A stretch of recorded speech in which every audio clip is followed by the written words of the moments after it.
ഞായറാഴ്ച രാവിലെ ഇരുന്നിട്ട് അമ്മനെ കണ്ടുപിടിക്കാൻ എളുപ്പാട്ടാ. കാരണം ആള് വീടിന്റെ പുറകിൽ എന്തെങ്കിലും പണി ചെയ്ത് ഇങ്ങനെ നടക്കണ്ടാവും. എനിക്ക് ഓർമ്മ വെച്ച കാലം തൊട്ട് ഞാൻ സ്ഥിരമായിട്ട് കാണുന്ന കാഴ്ചയാണിത്. ഇന്ന് എഴുന്നേറ്റപ്പോ അമ്മയുടെ വക സ്പെഷ്യൽ ഇഡ്ഡലിയും ചട്നിയൊക്കെ ഉണ്ടായിരുന്നു കേട്ടാ. കുറെ പേര് മുന്നേ എന്നോട് ചോദിച്ചിട്ടുണ്ട്, നീ എന്താണ് രാവിലെ എഴുന്നേൽക്കുമ്പോ ചോറ് മാത്രം കഴിച്ചിരുന്നത്. നേരത്തെ പറഞ്ഞ പോലെ തന്നെ എനിക്ക് ഓർമ്മ വയ്ക്കാൻ കാലം തൊട്ട് അമ്മ ജോലിക്ക് പോണ ആളാണ്. ഇന്ന് നമുക്ക് അടുപ്പും ചിക്കൻ കറി വെച്ചാലോ?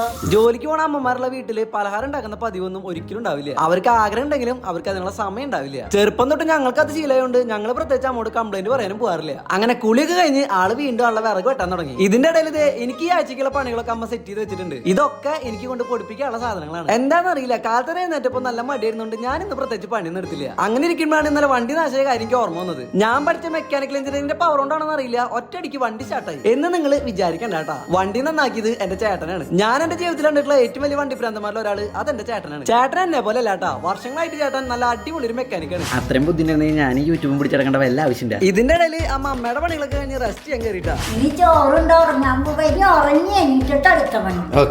അമ്മ കെടിക്കണേക്കാളും മുന്നേ എനിക്കും ചോറ് എടുത്ത് തന്നിട്ട് ആള് പോയി കിടന്നുറങ്ങി. എത്രയോ വർഷങ്ങളായിട്ട് ഇത് തന്നെയാണ് അമ്മയുടെ ശീലം. പണിയെടുക്കുക ഉറങ്ങുക, പണിയെടുക്കുക ഉറങ്ങുക, ഇതൊരാളുടെ പരിപാടി. അമ്മ ഉറങ്ങണണ്ടപ്പോ എനിക്ക് ഉറക്കം വന്നുട്ടാ. അപ്പൊ ഞാനും പതുക്കെ സൈഡ് ആവാന്ന് വിചാരിച്ചു. അപ്പൊ ശരിട്ടാ.